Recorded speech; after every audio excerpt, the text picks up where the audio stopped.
Ayan guys, so magigisa na tayo ng bawang sibuyas guys. Yan, bawang sibuyas muna. Pinamay ko na kasi hinugasan pa yung ano eh, kutsara. So malinis sa ating kamay, syempre.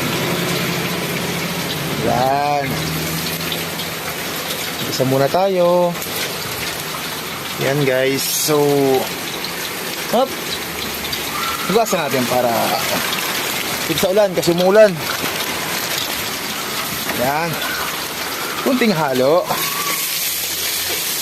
So tuturuan kayo kung paano magluto ng adobo sa gata.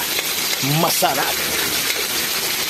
Isunod natin yung karne pa na brown na yung sibuyas na kabawang.